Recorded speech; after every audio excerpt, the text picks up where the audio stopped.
ќе си стана зад грдом, ќе се учи, па да везиме. И така, црното ко се везеше, на урка ги предеме.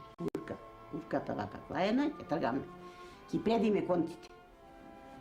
И ти реко тоа. Ето тренелка, и ќерка ми сетне така ја учи фита, тоа да го работи. И мене ме научи исто. И јас почнав пак од 11 години негде.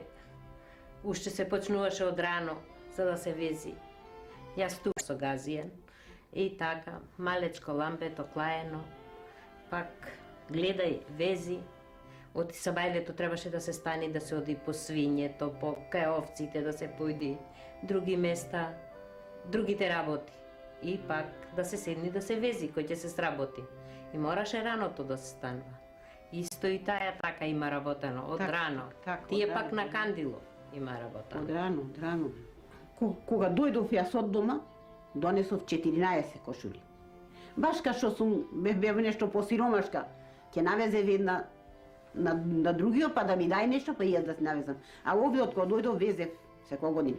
Една ќе навезиш годишно, една ќе навезиш. И до две некој. И до две може. Кога сум била подете, што ти велам, и до две може повеќе. Ако не стани по други работи. Овде, од кога дојдов овде, жената, знаеш, кој ќе мени куќата ти. Треба да меси, да Треба да меси, да испери, да сготви, дете да гледа. Еви стојат. Не ми се продава, велам, дури сум жива, јас сакам да ги гледам. Сетне децата над негам брат, да ги горат, да ги врлат, тоа е.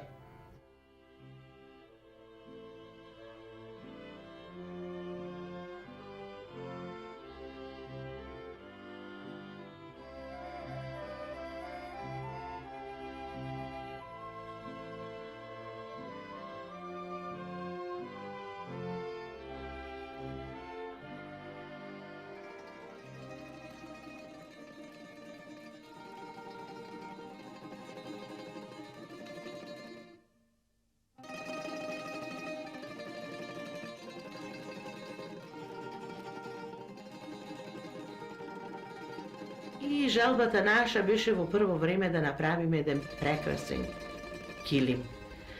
Меѓутоа, негувајќи ги од грижата за тие ракави е голема. Волната ја напаѓаат многу молци и тие треба да се грижат, да се чуваат и да се негуваат како што се негуваат и децата своји. И затоа во посвеста се јавуваше, па како тогаш тој тепих треба да биде газен од нозе, на тие вредни везелки, трудот нивни доди во неповрат. Па добро, нека бидат тогаш некои прекрасни прекривки, па тогаш пак ќе бидат тие пропастувани, седени, молци, а и на крајот да тие бидат таписери. Меѓутоа, па заради таписерите нема да представуваат едно уништување нивно. И на крајот, нашите желби, кога видовме дека овој прекрасен вез престана да постои, затоа што до 76 година се што имаше се продаде, се поклони на своји роднини или се сочува она што можеше да се сочува од самите везелки. Тогаш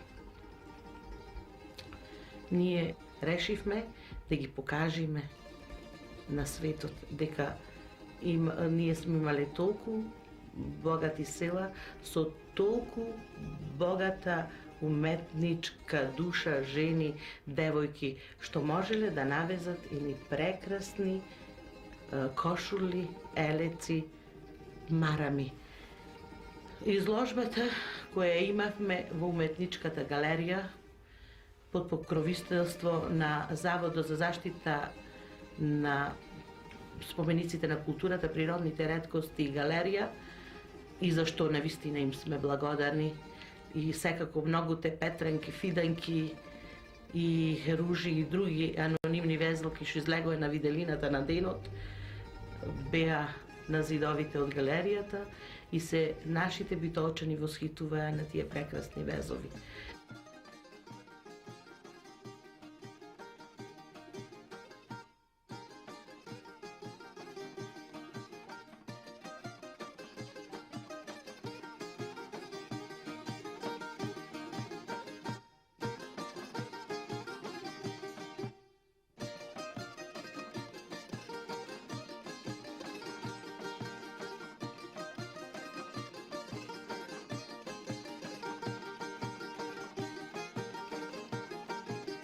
Битолчанката Пенка и нејзиниот сопруг Климе со својот ентузијазам и големата љубов кон народниот вез покажаа дека не треба да се жали средства и труд за да се собере ова вредно богатство.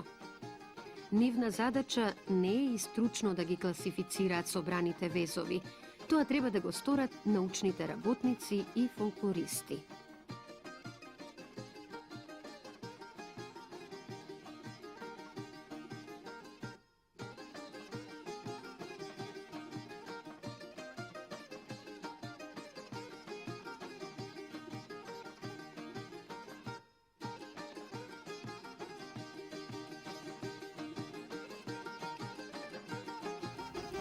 Народните везови од Битолскиот регион спаѓат меѓу најживописните везови во Македонија, што особено се чувствува на невестинските кошули, чија богата орнаментална декорација многу потсеќа на орнаменталните мотиви представени на средновековните владетелски портрети, што значи дека везовите од Битолскиот регион, особено од Битолско поле, а на тоа се надоврзува и Прелепското поле, се чувствува многу византиско влијание.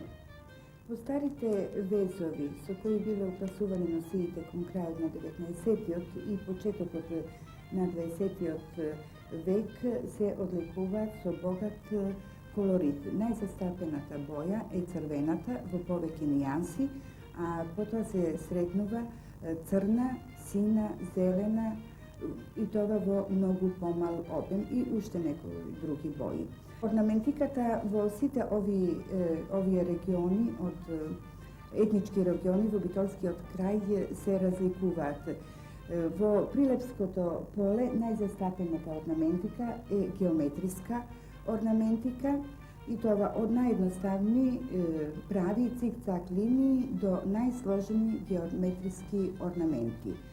Во регионот јужно од Битола, во горни битолски села, застапени се вегетабилни мотиви, меѓутоа силно геометриски стилизирани, додека западно и југозападно од Битола покрај геометриските мотиви застапени се и вегетабилни мотиви, исто така геометриски доста стилизирани. Оно што е карактеристично за овие везови, тоа се и техниките на неговата изведба. Исто така, како што се разликуваат по колоритот, така се разликуваат и по техники на самата изведба. Везовите од Битолско поле се изработени со густа гобленска техника, наречена полнеж, додека везовите од горни битолски села, исто така со гобленска техника, меѓутоа со техниката полнеж, меѓутоа кај нив е карактеристично и дополнително отцртување на мотивите, такозвано трепитено, што на везот му дава еден релефен карактер. Везовите од југозападно и западно од Битола по техника на изведбата се слични со везовите од Прилепско поле, меѓутоа со орнаментика и колоритот до некаде заостануваат зад нив. Овие везови што со љубов се гледа дека госпоđа Матовска ги собирала долг низ години, кои после толку време конечно беа изложени пред очите на јавноста и на големо задоволство на градот Битола, да може и пошироката јавност и нашите млади нараштаи да ја видат оваа прекрасна изложба, овие прекрасни и вредни предмети на нашите мајки, баби и прабаби, кои со љубов во далечно минуто ги изработувале и ја украсувале својата носија, која била надалеку позната не само на Балканот, туку и во светот. Предметите се очито собирани не само со голема љубов, како слободно можам да кажам, и со големо знаење и разпознавање за убавината и за естетиката на секој предмет. Тука се изложени предмети од овие региони, што ги поречев од Битолско поле, Горни Битолски села и селата западно и југозападно од Битола. Освен по новите везови, кои по колоритот многу се разликуваат и одговараат од старите везови, за секоја похвала е што госпоđа Матовска успеала да набави и многу постари и вредни предмети кои на некој начин и представуваат раритет.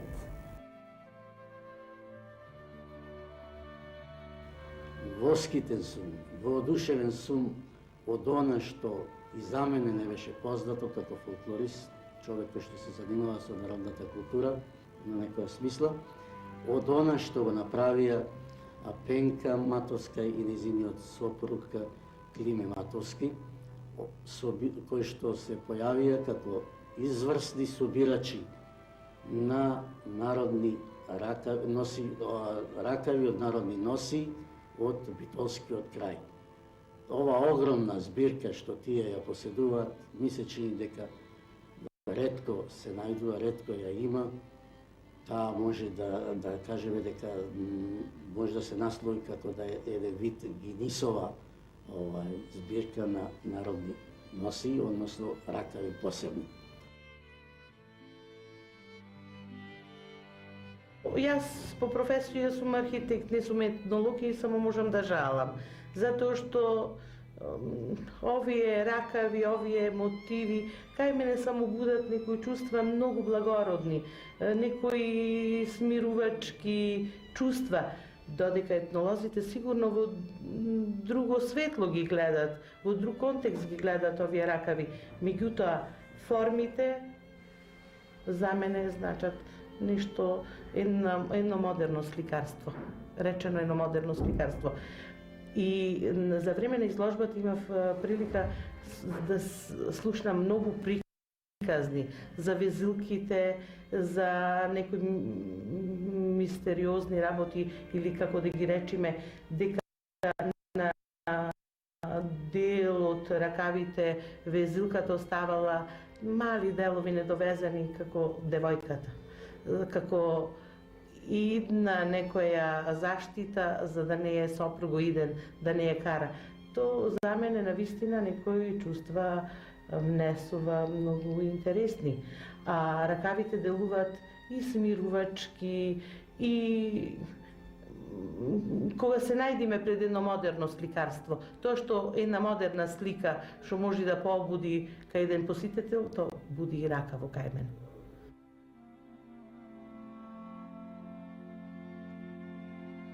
Ќе се служите дека на делото на народниот гении, везилката, ќе и позавидат и уметниците. Затоа на собирачката дејност на народни везови на семејството Матовски од Битола треба да и се даде поттик и афирмација не само кај нас, туку и надвор од нашето поднебје. Зашто собраните и зачувани примероци од македонскиот народен вез, од Битолскиот крај, ќе останат како драгоцено богатство, како возвишена уметност што ќе отсликува едно културно минато на македонскиот народ. Тие колоритни и разиграни народни везови ќе ја облагородуваат душата на секој влюбеник на македонскиот фолклор за многу времења.